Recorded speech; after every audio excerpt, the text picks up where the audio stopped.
to Out of the Box Radio with me, your host, Christine Glasdale. Out of the Box Radio is a weekly podcast of audible ear candy dedicated to bringing a fresh perspective on this thing that we call life. And each and every week, we're going to be diving into the topics that matter most with lively conversations on issues such as health, wellness, and transformational healing, all with the goal of creating a better world and becoming a happier human being. I will be your tour guide for this epic adventure, and each and every week we're going to be embarking on a journey with the ultimate goal being transformation to our highest potential. And now, let's get out of the box.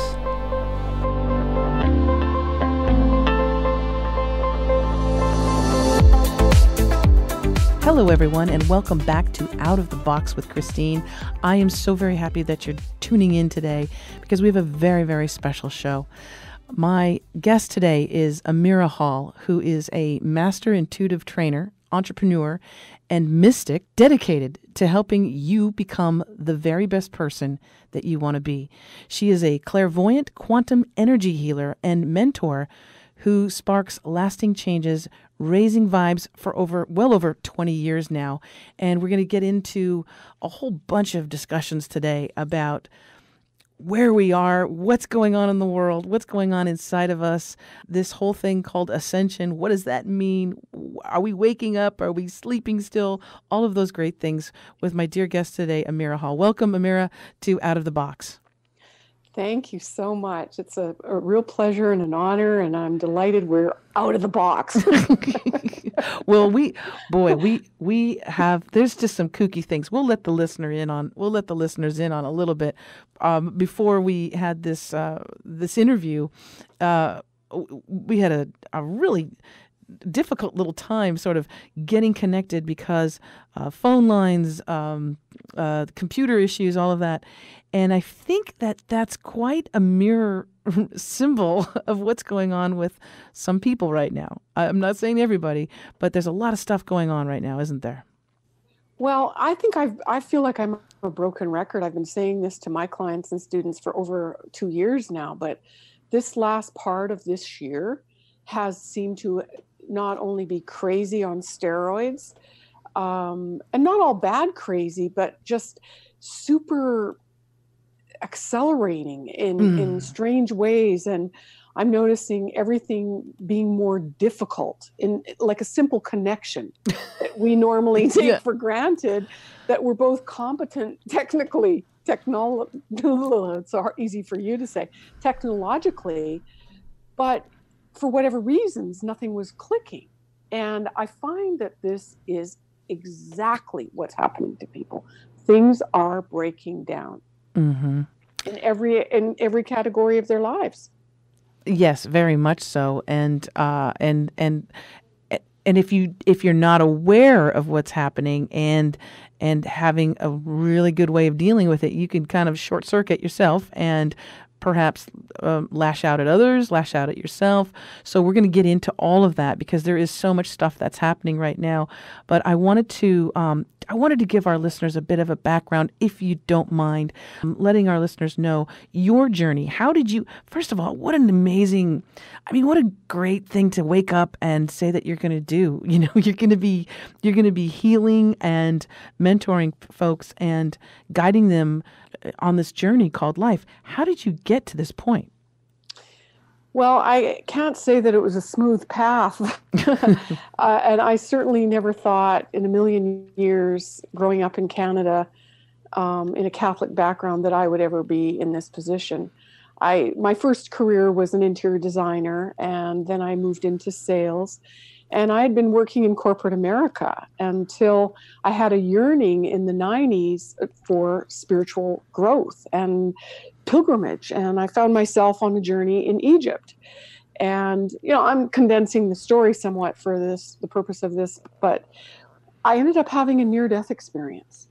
After spending 2.5 weeks in Egypt, meditating in some of the master temples and the sacred what do they call it? The Holy of Holies in the temples, and having some extraordinary spiritual experiences in those places. I found myself in the Valley of the Kings when I had my near-death experience. And I can tell you that experience triggered something within me that I could see everything different. I could see between what they call the veils. The veils, right. I would look at an armoire in a bedroom and I would see this being, like an entity in the wood grain. And I thought I was losing my mind. And I discounted it, and I didn't really want to tell anybody because for sure they were going to lock me up and throw away the key. This was in 1998. The very same day that occurrence happened, I had to take a plane to Cairo from Luxor, Cairo to New York, New York to Atlanta, Atlanta to San Diego. And when I got off the plane in New York City, I walked onto the jetway, and all the people looked like black and white paper dolls. Wow. And it freaked me out, and I thought I was losing my mind. And that continued for quite some time until I got to San Diego. And then, even then, for 9 months, I walked around hating my job, pretty much fired my friends and family, and I was stuck in a very miserable place, in depression, in anger, and miserable. And I found a healer finally after going to many psychics and many healers, and I didn't know who to turn to. You know, that was in the early stages of the internet. There wasn't a lot of where I could go for resources. And asking around and talking to my connections, I finally found a healer that said, "Oh, that was easy. You've got stuck energy." And so for me, that was my, aha, great. I'll do anything to get out of this misery that I'm in. And that's when I started the journey of learning how to clear my energy. And coupled with what happened to me in my near-death experience and being able to see energy, that's what was happening. I was seeing energy fields. And I was seeing, if you can just imagine the energy field of a person with all their thoughts and all their experiences are like a software program. Oh, and you're seeing it all. I felt like a human virus scanner that was digging through the software. And then I would just get lit and I would know exactly what happened and where the energy got stuck. And I could relieve it. I could see it and move it. You know, if you ask the computer guy, how does the virus scanner work? What can he tell you? You know, you hit a couple buttons and it starts, you know.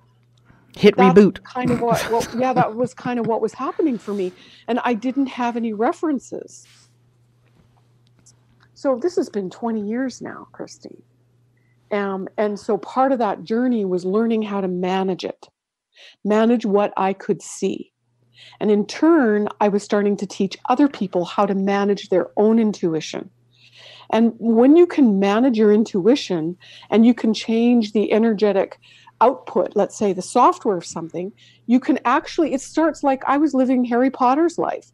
I was starting to live like a modern day magic. It's because, and it's not magic, it was like learning how to push certain buttons to change the outpicturing of what movie you wanted to play. Right. How to manifest. Everybody wants to know the secret code of manifesting. And that's what it was. But more than that, first and foremost, I did not want to do anything to be a psychic or a clairvoyant, or, you know, that was the last thing on my list. I just wanted to live a nice life, do a job, and, you know, I have friends that say, you know, I just said, I'm normal. And they go, no, you're nothing but normal. And the truth be, none of us are. None of us are. Right. But finding that. And so then I continually was spurred to helping other people find out that special spark within themselves, to activate that, to get access to that. It was in 2009 that I wrote my book, the first book, Wake Up, Shift Happens. That's a great title. And it was it's a time of great awakening. So in 2009, that was barely on the radar of anybody. Yeah. I didn't really understand myself what we were stepping into. And I remember being on the balcony in Egypt. It was after some adventure that we took, because I used to guide groups to Egypt, to spiritual pilgrimages. And I was sitting there meditating, and my guide came in, and I asked my guide, what does this mean? What are they talking about for 2012? What does this mean for the yous and me's of the world? The average Joe. And my guide said, imagine today you're a caterpillar, and tomorrow you're a butterfly. And that has never left me. Mm. And that is what's going on here. The caterpillars, many of us have been in an awakening phase on the planet, and we've been in this incubator, in the cocoon, and we're morphing. We're changing into some form. We don't know yet what that's going to look like. And we can't comprehend the true spiritual freedom that comes with that. And imagine a garden and being a butterfly and free. And compared to being a caterpillar underneath the leaves, hidden, crawling around, inching along, barely, in the dark, that's where we're living as a mass in society. Definitely. And so your journey, you said something earlier that I really tapped into, that there was this urge within you to help others, to help guide others. And that is the most, I don't want to say noble, because it's just real within you. And that's what I feel as well. And I think so many people are waking up to that we're all on this journey. No one is higher than another person. No one is more enlightened or spiritual or some guru than another. We're all learning, right? We're all kind of, like you said, getting our wings. But there is this something within you that has that need to help others, which I think is so beautiful. And that comes back as a blessing into your life. Do you know what I'm saying? Well, I sure hope so. I mean, oh yeah, every ounce of my being is about doing my work. Yes. And I think that is also one of the common traits that people are experiencing in waking up. Yes. Is they have a need to help or assist humanity in whatever capacity that is. I mean, my computer guy that was helping me with the malware that got onto my system, I mean, he's a light worker. He's supporting someone like me. To me, that's what he's good at. And without him, I couldn't do my work. And he's not doing the same type of work, but I would say he's a light worker. Yes. No, I know exactly what you're saying, because for him too, it's not like for you or me, it would be like it's his purpose. Exactly. He's on track and he's doing his purpose. So I noticed there's a tremendous number of, novice light workers who they feel the yearning. They don't know how to express themselves completely. They're looking for, I think, validation that they're on the right track. And I think what comes along with that is feeling crazy. Yes. Like, what do you mean I'm an attorney and I'm going to walk away from it and become this channeler? There's a lot of that going on. I've spoken to recently Brent Phillips, who was this brilliant tech genius, engineer, software engineer, and he he had something that was a very debilitating physical condition that basically knocked him out completely, and he was just trying to escape his pain, and he fell into and found out about healing and rewriting the software. With his engineer mind, he wanted to re-engineer or backward engineer this whole thing of the ability that we have of healing ourselves and others if we wish to. But one thing that was interesting to me when you were talking about your story and in the beginning, that near-death experience, I've talked to a lot of people. There is something that happens in that near-death experience. And I've had it, I've talked to other people as well, when they were on the precipice of they thought they were going to die. They would look, I mean, by all means, they were going to die. There's this connection for me, it was a time like stood still. Mm-hmm. It slowed down and then it just stood still. And I was connected for a moment, Amira, to everything. Mm-hmm. And it was the most beautiful, peaceful, heavenly feeling I have ever had. And I'm wondering if that's the place that we really are, that we are existing on that level at some point, but then we kind of have amnesia when we're back in this body. I don't know, but In 3D, I think you're right on. right? Because Yeah. there was no fear. There was no Yeah. fear, and it Right. was the most gorgeous feeling. And everybody that I've talked to, other than the initial fear of when your soul, I guess, steps out from your body going, oh my God, I'm going to get run over by a car. They said they will always remember that feeling. Yeah, for me, it was, I had an opportunity in my going to the other side. I got to go through uh, into a door. It was the infinite corridor of doors. And my guide told me I could walk in any door I wanted. So I went into the first door. It was a gold door. And I stepped into it, and it was like a kaleidoscope of color, morphing patterns Mm-hmm. of light and bright and intense. I merged with the colors and the patterns, and I could sense it and feel it and know it. And I said, where am I? And my guide said, this is the fabric of all creation. Wow. This is love. Boom. There. It's the source of all. And I never wanted, and I remember before I went into the room, he said, you can go in, but you can't stay. Well, when I was in that morphing pattern of light and colors, and it was just the feeling of being in a mother's womb, of so secure, so full of love, so infinite, so untouchable. I don't know. We're as infants, we aren't able to describe that really, but I'm trying to imagine what it was like, with no sense of fear. And then from that moment on, I, like you, Christine, I can't always connect to it.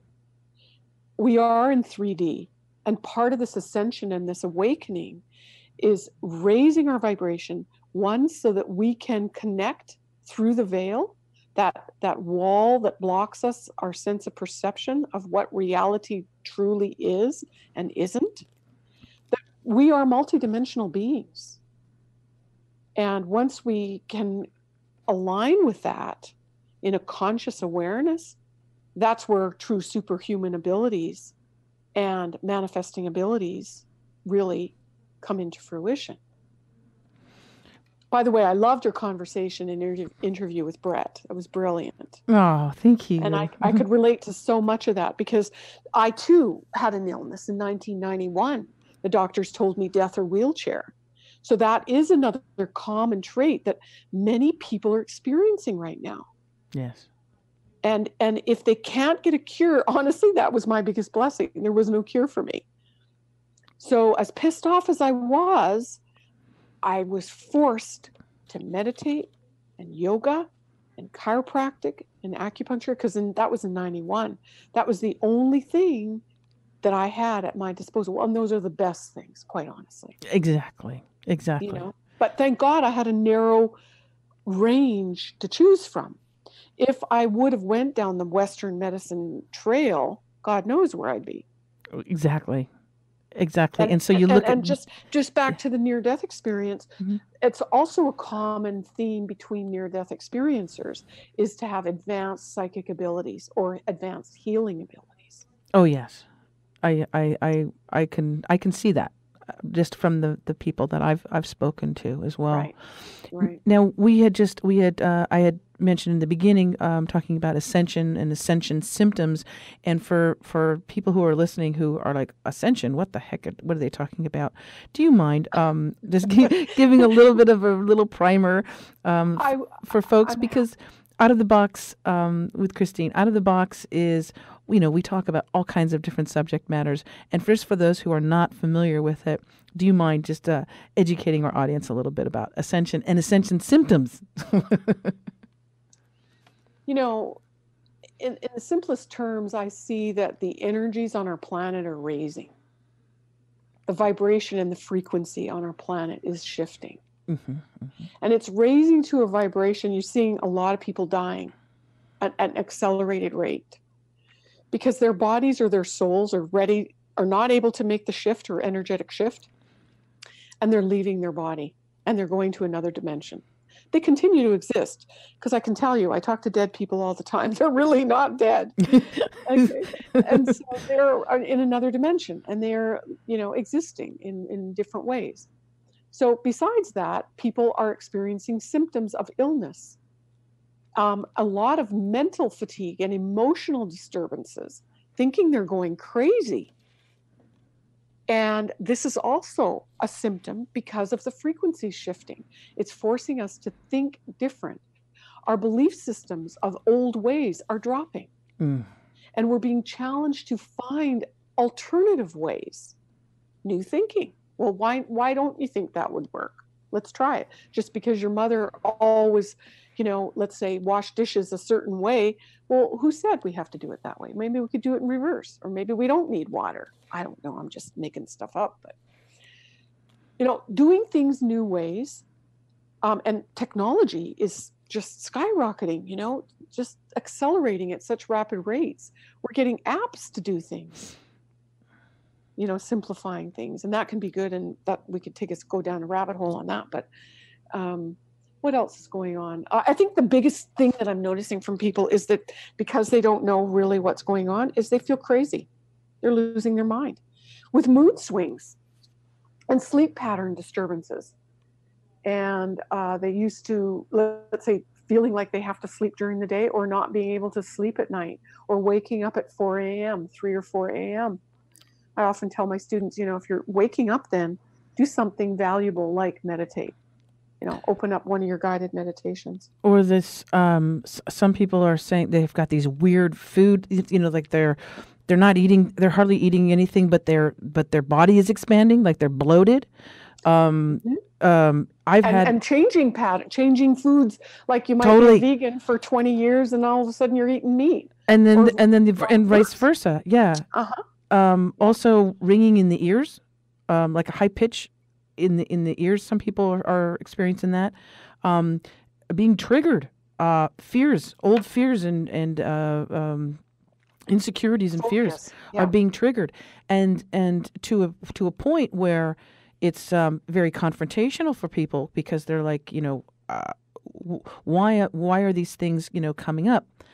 In my mind is that it's good that it's kind of like a pimple, it's like it's good that it is coming up to be cleared, because we can't ascend, we cannot go and move this planet up to a higher level, really, if we're still have those traumas and those stories, those old stories that we have, that's all we are, that. So all the fear, the negative beliefs, all our wounds, our scars, our pain, emotional, mental, physical, has to be released. Yes. In order for us to raise our vibration. Now, why are we raising our vibration? That would be a good question. Somebody might be asking, is we're raising our vibration because I'm going to say superhuman, and as an advanced or awakened human being, that means we have fuller access to more capacities of what we really truly have. Let's call them superhuman. Psychic abilities, being able to read minds or know things ahead of time, or being able to manifest instantly. As you think, you create. So even more critical to having those negative thoughts and fears, or thoughts of revenge, or hate released. That doesn't bring us to the vibration of love, and where we're in harmony with each other. That's what, as we raise our vibration, that is the goal, is to bring humanity to closer vibration, closer to godliness. I was reflecting on that expression, cleanliness is next to godliness. And a lot of people mistake that for being clean, like having an impeccable house and clean clothes and showering, twice a day or at least once a day. And I was meditating the other day and I realized, no, it's not about that. Right. That all leads us to the place. It has to do with our energetic frequency. As that energetic frequency is clear and smooth, as you think, you create. And as Jesus said, you will create much more than I have. You know, I think I'm still working on walking on water part, but that's coming. It's Oh, coming. yeah, exactly. With, Well, I had the privilege of living in the Middle East for 5 years and working with members of the royal family. And in the Muslim faith, being that I don't know what it is, but they're incredibly psychic, Christine. And I thought maybe it was because they pray 5 times a day or they cleanse. They have this concept of cleansing before they pray. And so there's a conscious awareness of letting things go.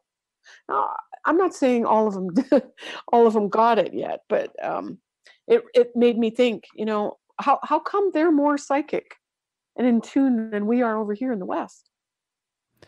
ooh, yeah, there is. I think, I think I, I here, I I'm think, still, I don't know. I think here especially in the United States, we are bombarded, Amira. We are bombarded with infotainment. Um, there, we don't spend a whole lot of time really taking that moment to be with the sacred. And I when I say that, it's because some people, well, I go to church no, attending church is one thing, but really blending and becoming one with the sacred. Some people reach it through meditation, through yoga, through just being taking long walks in nature. But Americans in general are getting less and less of that on the whole. Maybe on the East, maybe on like New York and California, yes, but the rest of the country not so much. But really taking time to be with the sacred is something that I think a lot of people just aren't making time for, or they're not even aware of it, or they, it's not something in their realm. They don't trust it. They don't trust it. Yeah, they don't And trust I it. think they don't trust themselves to really be able to let go in a safe way. Know what that is? I mean, there's a gazillion different types of meditation. And I'm inclined to work with guided meditations because it incorporates quantum tools. So in terms of guiding the mind to focus on something, it's like a shower. Like I equate it to like an energy shower. So you're actually purging and letting go of that unconscious fear that you've got stored, or all of those lists of things that you've got to do, that are in your mind going, oh, did I leave the iron on? Oh, I got to run that errand. And then I got to go pick up the dry cleaning. And then I got to pick up the kids from, we don't stop long enough to get the hit from our intuition or our guides or our angels. So true. That is so But true. what's happening with this ascension process is more people are getting premonitions. And they're having vivid dreams, and or they're seeing their dead grandfather walk down the hallway and they don't know what to do with it. Okay, there's a lot of people that contact me that are really frightened by it and they don't want it to happen. And quite honestly, you, by shutting that down, those innate abilities that you have, you're shutting down your spiritual flow. You're shutting down your ability to manifest. You're shutting down your life force. So some people will choose that, and that's okay. It's not a judgment. They're entitled to have their path. But it is such an incredible journey when you do. When you do. Well, what's so exciting for me is the synchronicities. Yes. When you're in the flow, it's in that zone. And in my miracle mentoring program, we work the chakra system, we work the energies so that that's exactly what we're supposed to do. It's like, call it the Jesus moment, call it, I don't know, Christine, what else I can call it, living in Harry Potter world of magic where everything starts to just flow. It's when you're in that space, it literally is like magic. And especially what I like to do, this is just something that I like to do, like especially when I'm driving into work, because sometimes I have a long drive. So what I do is when I'm able to intentionally set this out, I say, okay, like I rub my hands together, like I'm doing right now. I rub my hands together and I go, okay, what fun game is going to happen today where I can recognize and be aware of synchronicities and the people and the places and the opportunities and the things that I'm supposed to be part of are going to make themselves known, and I'm going to recognize them. Now that means, it doesn't mean that, oh, I'm going to get a phone call from, George Lucas, and he's going to go, Christine, where have you been all my life? I really want you to, that's not it. What it means, that would be nice. no, but what it means, because I've just gotten so much more out of, I'll be at a gas station and I'm pumping my car, and there'll be someone who's homeless, who's on the side of the gas station, and I'll walk in to give my money to the gas, to pay for the gas, whatever, and my whole being, my whole soul, Amira, everything turns to this person and says, Christine, you know what you need to do. I immediately know what I need to do, and I can't do anything else but do that, because I'm called to. Everything is called to, my cells in my body. And I go over and I just want to give them my time and to tell them that they're loved. To tell them that they mean something and that they're loved.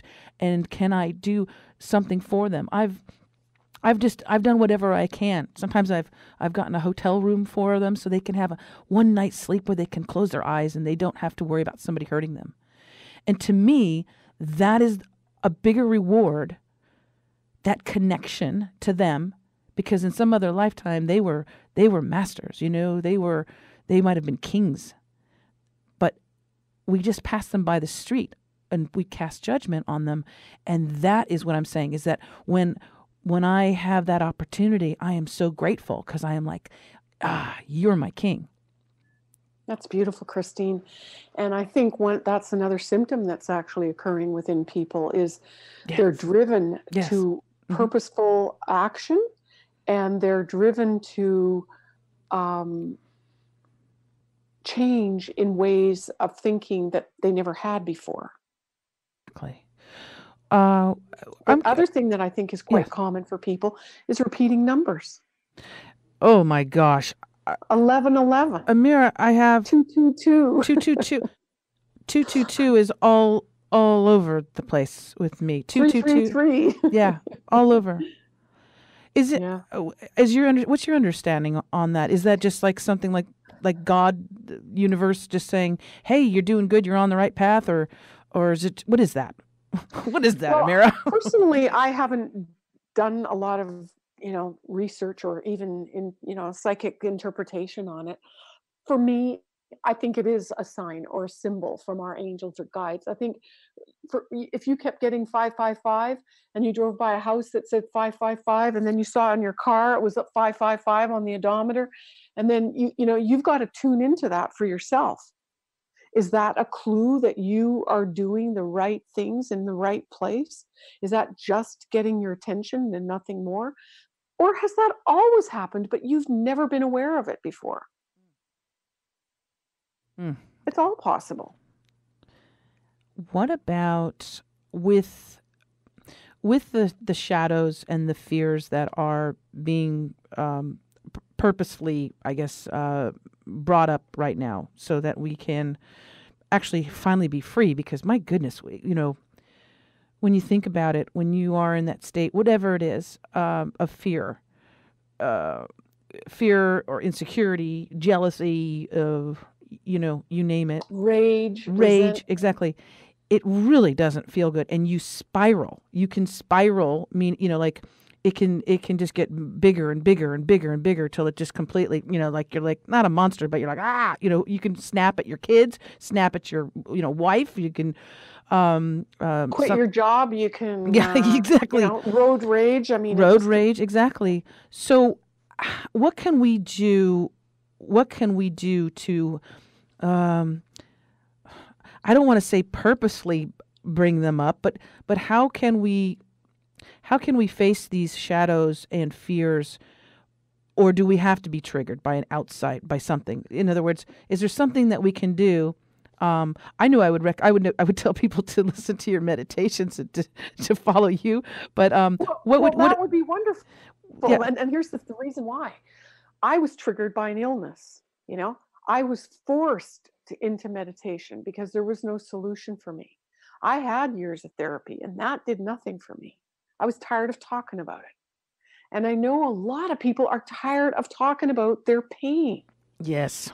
There's plenty that would keep talking about it, but quite honestly, so it's like me, I'm a bottom liner. I want to get to it, baby, clean it out and move on. Right on. So very simple techniques that none of us were taught how to basically manage what we are, which is energy. Nobody taught us how to ground ourselves. I see people spun out, let's say that they're in a hurry in the grocery, they're buying a coffee or something, and there's a long line out the door, and they're freaking out, and the line's not moving, and then somebody pulls out some coupons, and then the cashier changes. It goes on like that. Well, if a person were to ground themselves, all of a sudden you dissipate the anxiety. And a couple of things can happen. You could open another cashier. The line could get divided and a bunch of people go over there, or they didn't even need to place an order, or maybe they were just waiting to pick up. Or maybe somebody just says, hey, you go ahead of me. Or, hey, I ordered a coffee and I don't want this. Does anybody else want it? I mean, lots of other possibilities can happen when we let go. But we go to that worst. We like to go to that worst case scenario. Why? This is effed. Yeah. I'm never coming back here. I'm never coming back.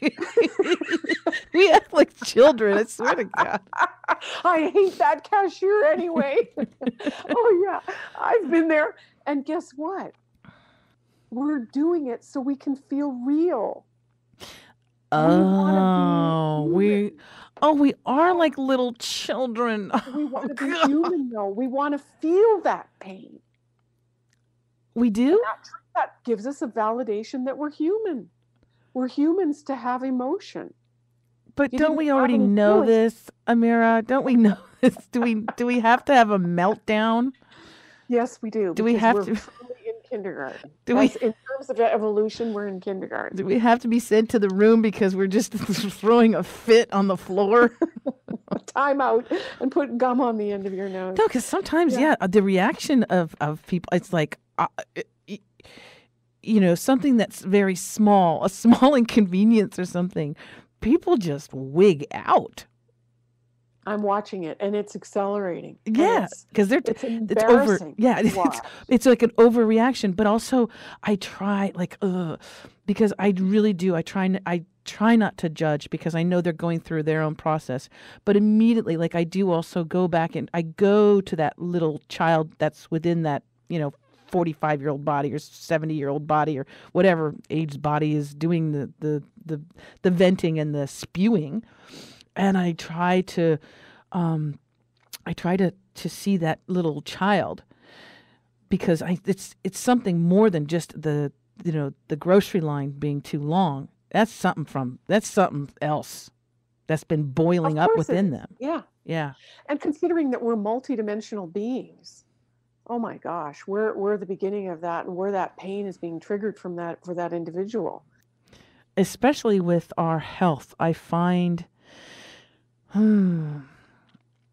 I've had a few instances where with my health I've been able to shift my mindset so that I am not identifying with my illness.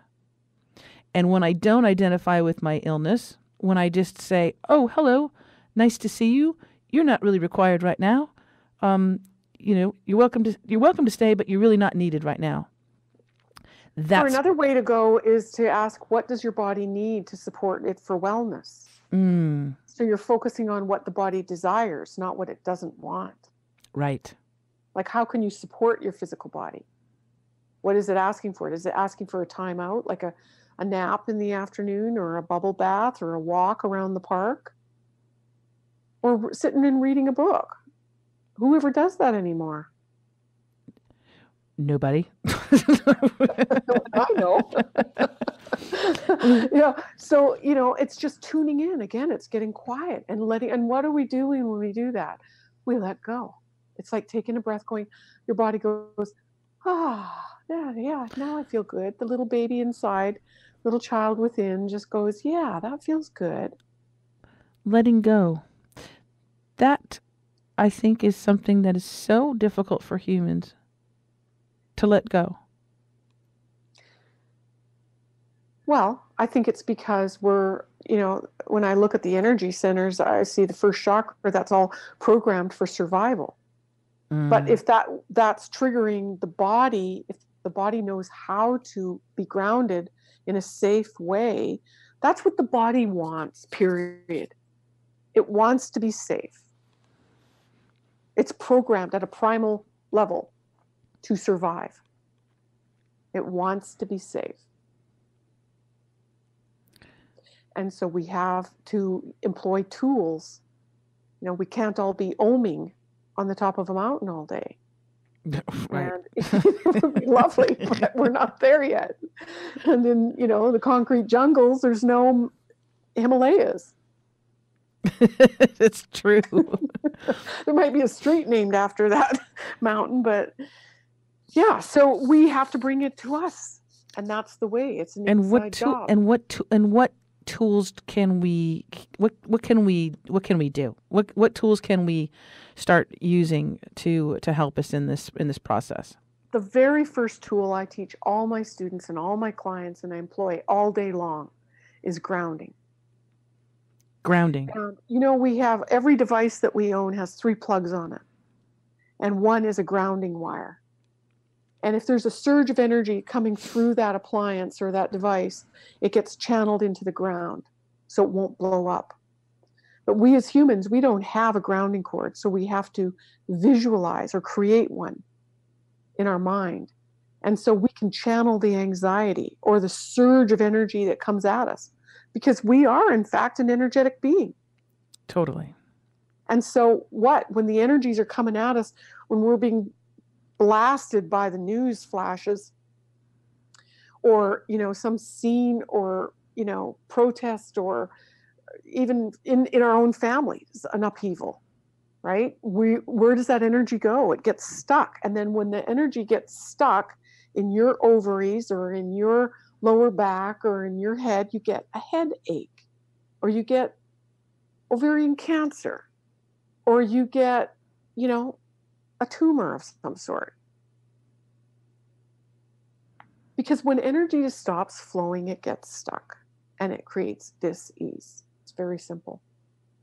And so grounding, imagine from the base of your spine, a line or a cord or a tube, and it's hooked from the base of your spine and it hooks right into the center of the earth. And I like to imagine those magnetic USB cords or plugs. And so they're click, And so you can drive with that grounding cord. You can go into the busy Starbucks and not be affected. Or you can go to a concert and stay in your energetic bubble, your auric field, instead of going into the band's aura or into the frenzy of the concert. So you could also, because we're constantly inundated with social media. We're checking our Facebook and Instagrams, boom, boom, boom all the time.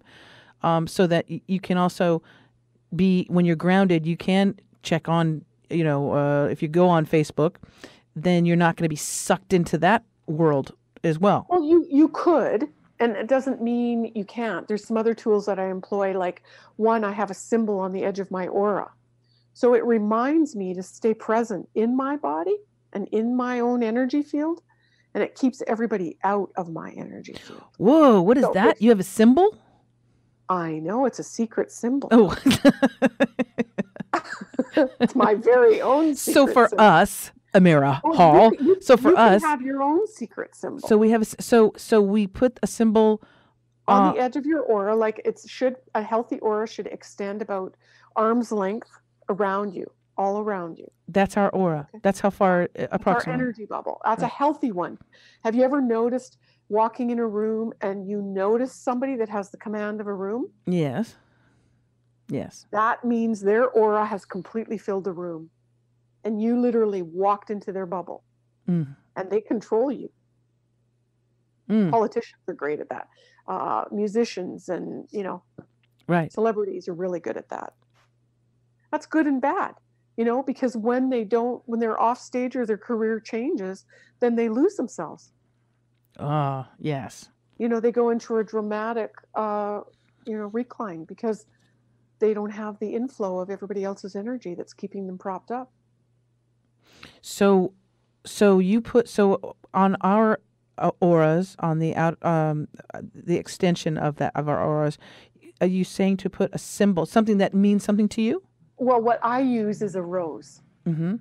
Okay, so because I have clients around the world and globe, and so it's a universal symbol, and it doesn't have any negativity or associated with it. So it's a neutral symbol, and I drop an essence of myself in it, and I drop a grounding cord, or I imagine the stem of the rose going all the way down to the earth.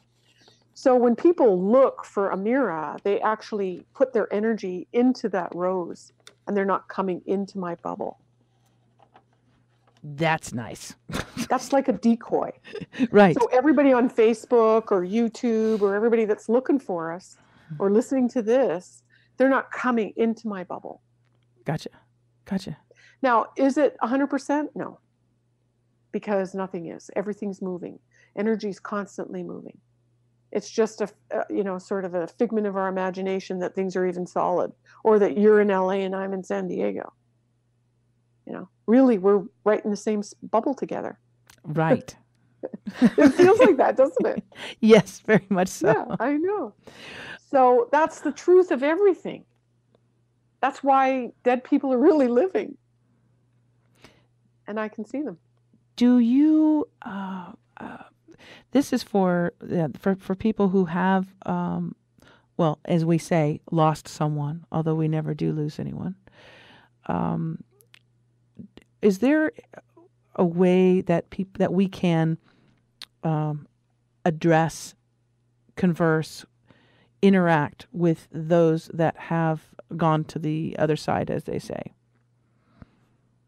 Absolutely. And I know it personally. I've lost a very, very close friend and mentor earlier this year. And even though I know what I know, and he knew what I knew, and I knew he was going to try and communicate with me. And he has. But the first thing is just to be still and ask for a sign, and or be open to the communication. And I have to say that even though I know what I know, I grieved very heavily for his loss because it was shocking and sudden.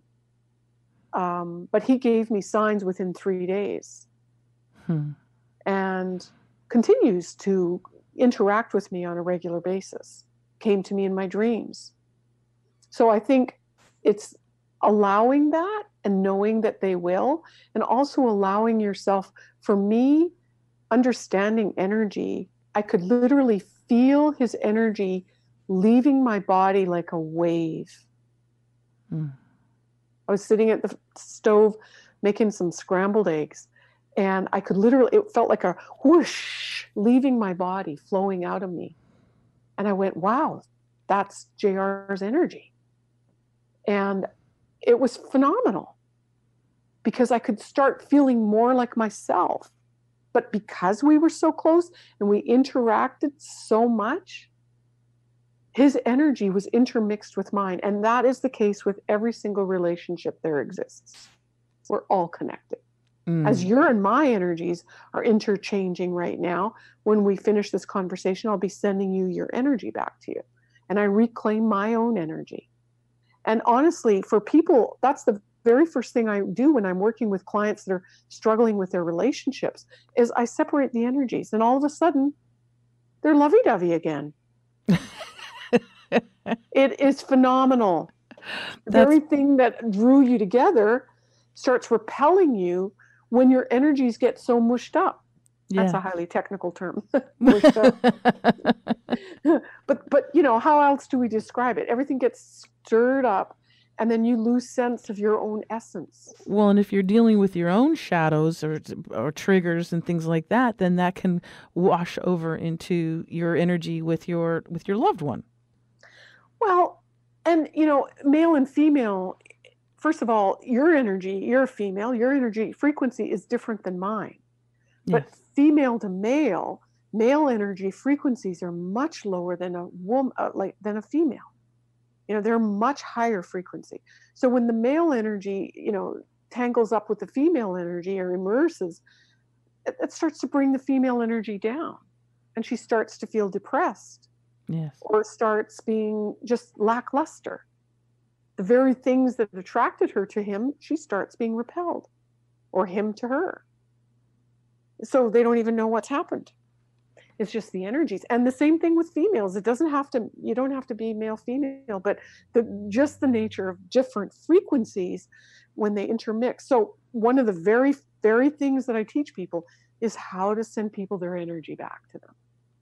It's powerful. It's rejuvenates you, and it rejuvenates and it reignites relationships.